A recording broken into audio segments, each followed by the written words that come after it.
They say if you walk the village paths of Krawen after midnight, you might see them. Tall, shadowy figures with no face, only an endless void where eyes and mouth should be. Children whisper about them. The elders don't speak at all, and every 50 years, they come to claim their due.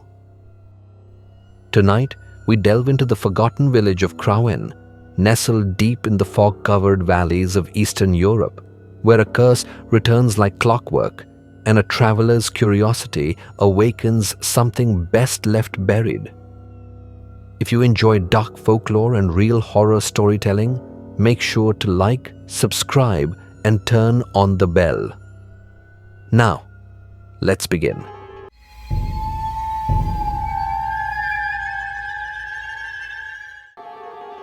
It began with a letter, a curious invitation tucked in the worn pages of a 19th century folklore book, mailed from a place that didn't even exist on modern maps.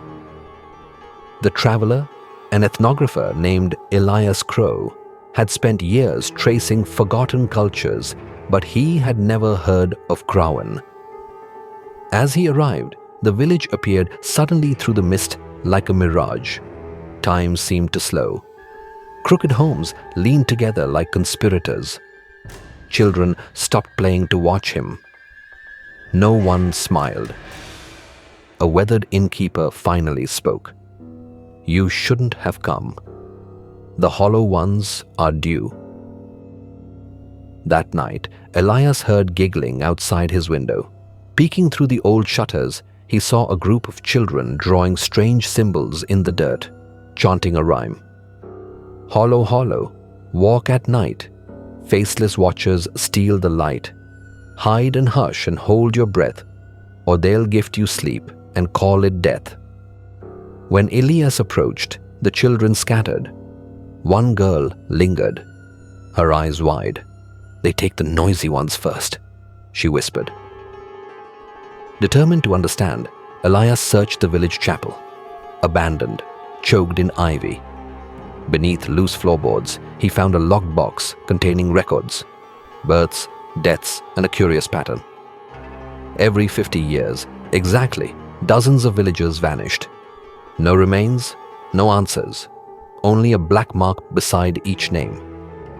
And then he saw it, his own name, Elias Crow, dated this year.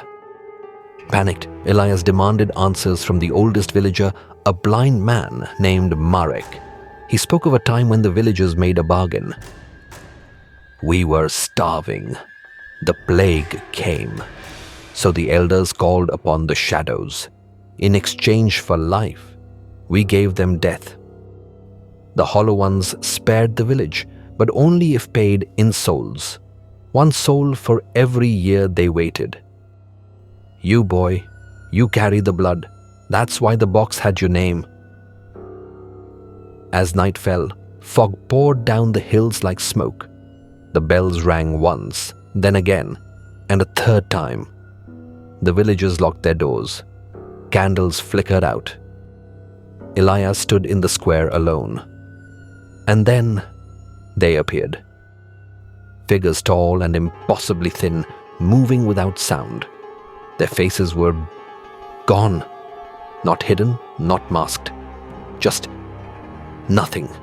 A swirling abyss where identity should be. One tilted its head toward Elias, and in his mind he heard screams. The girl from earlier appeared again. "There's a way," she said. "The cave in the Black Hill, where they sleep." Elias followed her through briars and rock until they reached a gaping cave mouth. Inside were carvings, ancient runes depicting a ritual to seal the hollow ones once more. It required the blood of a descendant, a sacrifice. Elias prepared the ritual.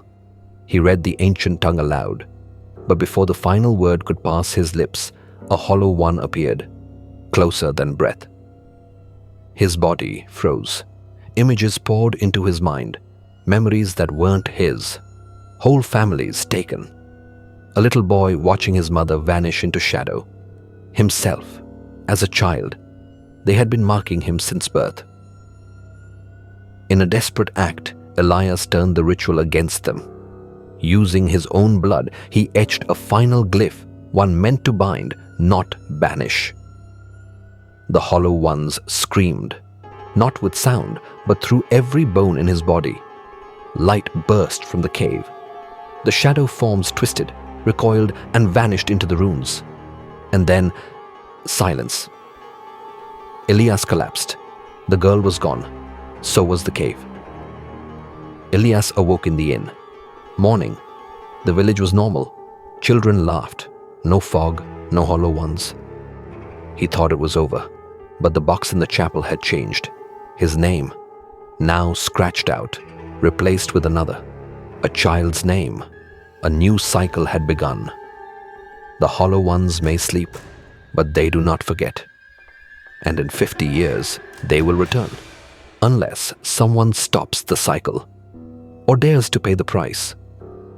If you enjoyed this tale and want more shadowed legends, don't forget to subscribe and hit that bell. Let the Hollow Ones know we are not afraid. Thank you for watching.